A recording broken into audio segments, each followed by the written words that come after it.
Hello all, so in this video we'll be discussing about the physiotherapeutic approaches to treat the COVID-19 patients. So talking basically about COVID, it is the condition or a pulmonary condition that is caused due to the infection of novel coronavirus. So in medical terminology we call it as severe acute respiratory syndrome COVID-2. Talking about symptoms, it includes fever, headache, nausea, vomiting, dry cough, diarrhea, or loss of taste and smell, congestion, runny nose, and breathlessness, जिसे हम dyspnea कहते हैं. So we can see the major symptoms included are of airway tract.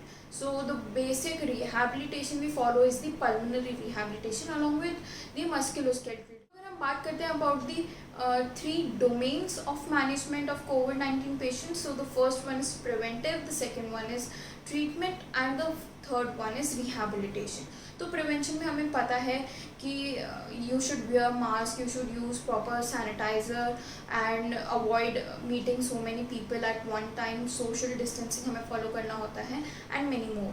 Talking about the treatment part, treatment में we can see बहुत सारे medications use होते हैं, बहुत सारी therapies like plasma therapy, oxygen therapies are being used to treat the Covid patients. And the most important part जिसके बारे में हम आज बात करने वाले हैं, that is rehabilitation.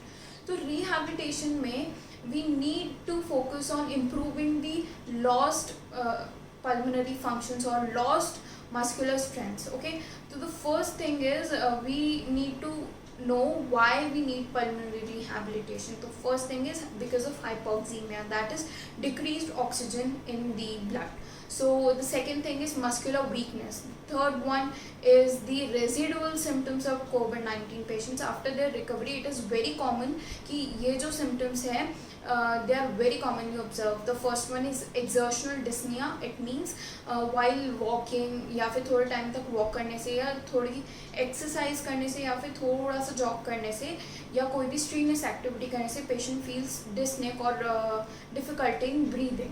The second thing is pulmonary dysfunction. That means respiratory rate patient की ऑल्टर हुई होती है, patient feels fatigue and all. So these are the most common symptoms that are observe. तो जब भी हम एक रिहैबिलिटेशन डिज़ाइन करते हैं तो we need to focus on all of these. अब अगर हम बात करते हैं रिहैबिलिटेशन की, तो first thing is the assessment that defines कि हमारा ट्रीटमेंट क्या होगा. So first thing in assessment is we need to check for the clinical and the risk assessment. तो clinical assessment में हम क्या देखते हैं, what about the patient's vital. Patient's vital में हम हार्ट रेट चेक करेंगे, हम ब्लड प्रेशर चेक करेंगे, टेम्परेचर चेक करेंगे, पल्स रेट चेक करेंगे. So we need to keep a track of these vitals. The second thing is risk assessment और risk factor assessment, कि ऐसे क्या फैक्टर्स हैं जो कि कोविड उनको कॉज किया, जैसे कि for example various comorbidities that are there is diabetes, hypertension, या फिर पहले से कोई पल्मोनरी डिजीज़ है लाइक COPD और chronic bronchitis. So these all में contribute to the increased danger of COVID. Okay, जो patients इनसे सफ़र करते हैं they can definitely have a higher chance of suffering from COVID-2.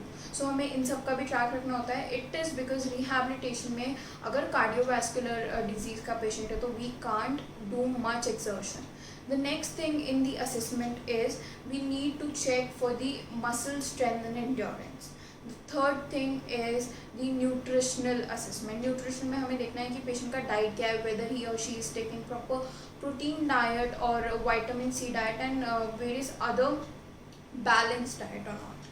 The next thing is psychological assessment. That is very necessary because हम लोग pulmonary and musculoskeletal पे concentrate कर लेते हैं, बट साइकोलॉजिकल असेसमेंट इसलिए इम्पॉर्टेंट है. इट इज़ बिकॉज पेशेंट का अगर मेंटल स्टेटस हम ठीक नहीं कर पाते हैं तो we can't motivate him or her to do the exercises, जिससे कि there will be not much effect of rehabilitation. So एक साइंटिस्ट थे योंग एट ऑल, उन्होंने डिज़ाइन किया था कि एक असेसमेंट प्रोग्राम कैसे डिज़ाइन होना चाहिए. तो उनमें उन्होंने 3 डोमेन्स लिए थे, योंग एंड हिज कलीग्स. उसमें they included the impaired lung function domain, the impaired cardiovascular domain and the lower limb muscle strength. अब उन्होंने लोअर लिम्ब मसल स्ट्रेंथ इसलिए चेक की थी, it is because normally bedridden patients में या फिर sedentary lifestyle वाले patients में नॉर्मली लोअर लिम्ब मसल्स ही ऐसी होती है जो कि वीक होती है या फिर जो कि अट्रॉफी में जा सकती है। So the first thing he tested was breath hold test. इसमें उन्होंने पेशेंट्स को कहा था कि ब्रेथ को होल्ड करने के लिए, एंड टाइम वाज रिकॉर्डेड। तो अगर 10 सेकेंड से कम टाइम तक ब्रेथ होल्ड कर सकते हैं तो it means there is a impairment in the lung function, and अगर 30 सेकेंड्स तक पेशेंट ब्रेथ होल्ड कर सकता है तो इट मीन्स ही और she is not having any problem. The next thing he did was 1 minute stepper test. इसमें उन्होंने patient को क्या किया था, he asked the patient to perform the stepping on the stairs, okay. And उसमें उन्होंने time record किया था, एज वेल एज उन्होंने ये चेक किया था कि हार्ट रेट जो है उसका लेवल क्या है, लाइक 124 बीट्स पर मिनट से वो क्रॉस कर रही है या नहीं। और उन्होंने ये भी चेक किया था कि बॉग डिस्निया स्केल जो है उसका एक्सर्शन लेवल जो 2 से ऊपर जा रहा है क्या। और उन्होंने ये चेक किया था कि सैचुरेशन ऑफ ऑक्सीजन जो है वो 94 to 97 के बियॉन्ड जा रहा है क्या। तो अगर ये सब कंडीशंस ऑब्जर्व होती है तो it means there is impairment in cardiovascular and pulmonary functions. So the third domain था that was he perform the squatting on the patients, क्योंकि स्क्वाटिंग इज द एक्सरसाइज जिसमें कि major muscles of lower limb जो होती है वो हम test कर सकते हैं। सो स्क्वाटिंग अगर पेशेंट इंडिपेंडेंटली कर पा रहा है it means it is fine, अगर नहीं कर पाता it means lower limb muscles are either weak or they are going into atrophy. So this was the assessment plan.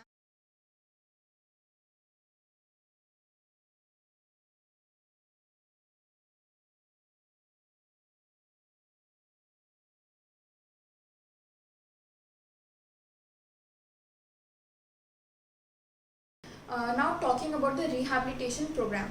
So there was a scientist named Lord, and उन्होंने अपने colleagues के साथ मिलके एक प्रोग्राम डिज़ाइन किया था जो कि 6 week प्रोग्राम था for the Covid patients. And each day उन्होंने 1 to 1.5 आवर्स तक पेशेंट को एक्सरसाइजेस करवाए थे, जिसमें कि he included 30 to 40 minute session of the aerobic training.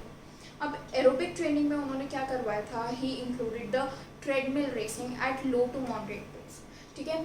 And उन्होंने ये ध्यान रखा था कि heart rate should be at 60 to 75% maximum heart rate. It is because कहीं भी अगर हम देखते हैं इन कार्डियोवैस्कुलर रिहैबिलिटेशन, कार्डियोवैस्कुलर डिजीज़ के रिहैबिलिटेशन में इट इज़ एडवाइज कि हम पेशेंट की हार्ट रेट मैक्सिमम का 60 to 75% लेके चलें heart rate, because otherwise it can cause various exercise complication, exercise induced. Next thing is he included resistance training for upper limb and lower limb muscles, जिसमें कि उन्होंने 3 sets of 10 to 15 repetitions strengthening exercises करवाई थी, and the exercises were not specified, but after that he found that there was a significant improvement in 6-minute walk test का time. Okay, he took the 6-minute walk test as the outcome measure for the COVID patients, and so we can see aerobic training and resistance training was a very effective thing. And in this study he also included certain breathing patterns and stretching of the muscles and strengthening of the intercostal muscles also.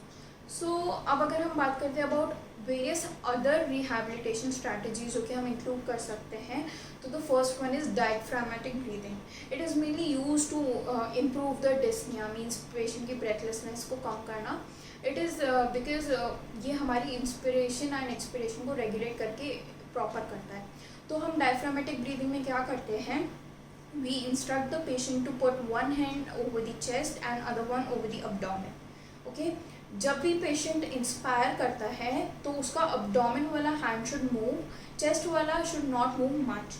It is because ये क्या कर रहा है, जो abdomen वाला hand अगर move कर रहा है it means abdominal breathing is being induce, तो डायफ्राम का जो है कॉन्ट्रैक्शन इंड्यूस हो रहा है and it is helping the thoracic expansion, okay. So it should be performed like this. And while expiration हम पेशेंट को बोलेंगे कि वो एक इनवर्ड एंड अपवर्ड पुल देगा अपने आप को, like this, okay.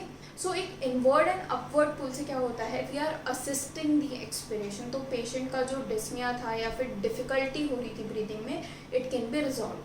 The next thing we can do is expiration technique और स्प्यूटम एक्सक्रीशन। इसमें हम क्या करते हैं, हम ट्रेकिया को पाल्पेट करके ट्रेकियल टैपिंग करते हैं जिससे कि स्प्यूटम स्टिमुलेशन होता है, ठीक है। it's like that.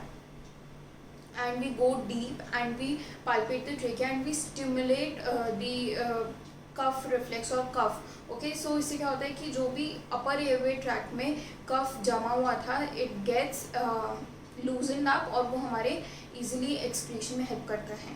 And for excretion we ask the patient to either cough या फिर हम एम्ब्लोबैग से सक्शन क्रिएट करके वो कफ निकाल सकते हैं. सो this was the second strategy.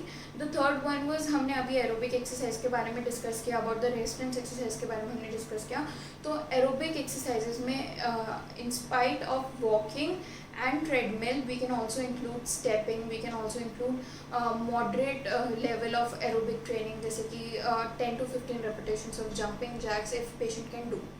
In resistance training we can include the strengthening of upper limb and lower limb muscles. For strengthening exercises we can include the abdominal isometrics for core strengthening, we can include bridges for gluteal muscle strengthening, we can include squats for quadriceps strengthening as well as glute strengthening, we can include side SLR for hip abductor strengthening, we can include straight leg SLR for relaxation, and various other exercises like sit to stand and sit and knee extension just to avoid any complications. So also we can go with the glossopharyngeal breathing technique.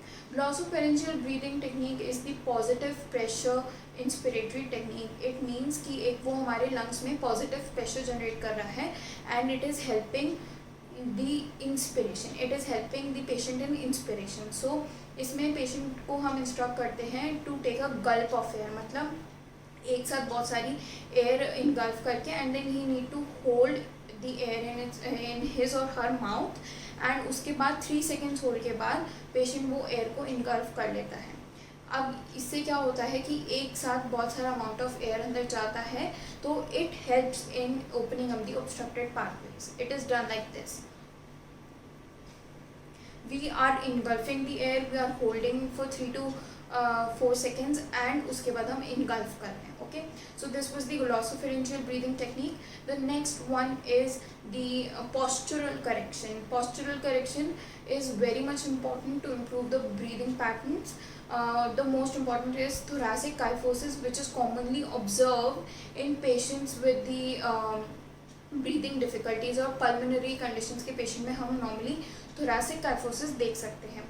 It is because thoracic kyphosis क्या करता है, it creates a decrease in space for the lung to expand और उस वजह से there is a hyperinflative condition or it results in difficulty in breathing. So we need to correct the thoracic kyphosis. For that we can go for rhomboid strengthening, pectoral stretch and many other rehabilitative programs that are designed. The next and the last thing in the rehabilitation, pulmonary rehabilitation, is the ACBT, active cycle breathing technique.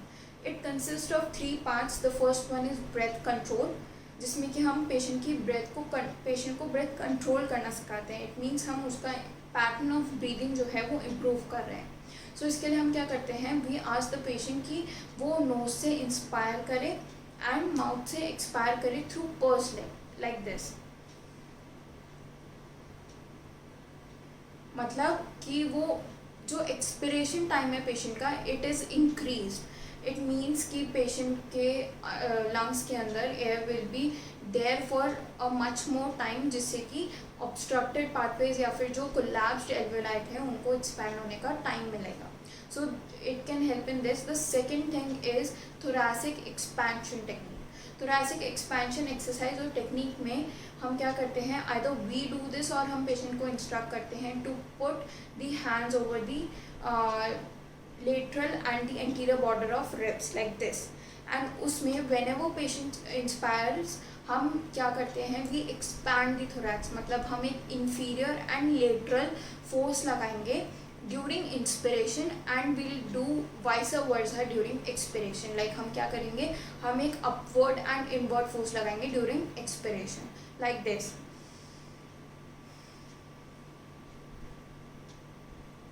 Okay, the last thing is forced expiratory technique. It consists of huff and cough. So what is huff? इसमें patient एकदम से एक expiration force generate करता है after inspiring through nose. Okay, like this. So what it is doing is जो जैसे ही patient एक pressure से हफिंग करता है या फिर एक्सपायर करता है, तो जो हमारा इनवर्ड प्रेशर था वो एक प्रेशर जनरेट करता है अपवर्ड रेस्पिरेटरी ट्रैक्ट पे, जिससे कि जो स्प्यूटम हमारे अपर रेस्पिरेटरी ट्रैक्ट में है it can easily move out. Okay, तो हफिंग का ये काम होता है। And then to remove the sputum और टू एक्सक्रीट इट आउट हम पेशेंट को बोलते हैं कफ करने को। So this was the ACPT and इसका साइकिल ऐसे चलता है। First we do the breath control and उसमें हम 5 to 6 रिपीटेशंस करते हैं। The second thing is thoracic expansion exercise. Then again इसमें हम 5 to 6 रिपीटेशंस करते हैं। Then again breath control 5 to 6 repetitions followed by thoracic expansion exercise 5 to 6 repetitions, and the end part is forced expiratory technique, that is huff and cough. Also हम self exercise programme suggest कर सकते हैं patient को, जिसमें कि हम normal exercises बता सकते हैं, abdominal isometrics, bridging and all. And we can also instruct the patient to perform pursed lip breathing and glossopharyngeal breathing at home, as well as diaphragmatic breathing. So this was all about the rehabilitation. Now discussing about the positioning, which is very important and very crucial for COVID-19 patients. So the prone positioning is very much advisable for the patients because उसका advantages, 3 advantages होते हैं, that it improves oxygenation by decreasing the transpulmonary pressure. It also decreases the ventilation perfusion mismatch because gaseous diffusion जो होता है वो सारे lobes of lung में equally होता है, ठीक है। थर्ड थिंग इज जो हमारे एटिलेक्टिक लंग पाथवेज होते हैं, मतलब जो हमारे कोलैप्स लंग पाथवेज होते हैं, उनको भी ओपन अप करता है प्रोन पोजिशनिंग, बिकॉज उसमें जो दूसरे ऑर्गन्स जो प्रेशर पुट अप कर रहे थे that is being reduced. So this is the main positioning that is being indicated in patients. एक इनकी गाइडलाइन आई थी जिसमें कि उन्होंने पोजिशनिंग का एक पैटर्न बताया था, जिससे कि कोविड पेशेंट्स को एक कंफर्टेबल ब्रीदिंग में हेल्प मिल सकती है। सो दे टोल्ड कि फर्स्टली हमें प्रोन पोजिशनिंग करनी है, then right side lying, then semi Fowler's position. Semi Fowler's position क्या होती है, जिसमें कि बेड इंक्लिनेशन होता है फ्रॉम हॉरिजॉन्टल, हम 15 to 45 डिग्रीज तक इंक्लाइन कर देते हैं बेड को। सो उसके बाद left side lying and then again prone lying. So each position should be maintain for 30 minutes और 2 hours according to the patient's comfortability, ठीक है। So this was the guideline given by AIIMS and is called as awake positioning, and it helps in improving the ventilation of the patient. The last thing in the rehabilitation is biopsychosocial model. We were treating biologically, but हमें हमेशा ध्यान रखना है कि हम psychological and social component पे भी work करें। फॉर दिस हमें पेशेंट एजुकेशन करनी पड़ती है कि what are the problems that patient is facing and किस हद तक हम उस प्रॉब्लम को सही कर सकते हैं, एंड पेशेंट की क्वालिटी ऑफ लिविंग को इम्प्रूव करने के लिए, जिससे कि वो after covid recovery he can get into the social life. We need to focus on social component as well. Also there are various syndromes like post intensive care syndrome या फिर post traumatic stress syndrome, from which patient can suffer. बहुत सारे patient में anxiety, fear, depression जैसी चीज़ें भी observe हुई थी after covid recovery. So these are all factors that can decrease the patients quality of living. So इसलिए हमें along with biological we need to focus on psychological and social model as.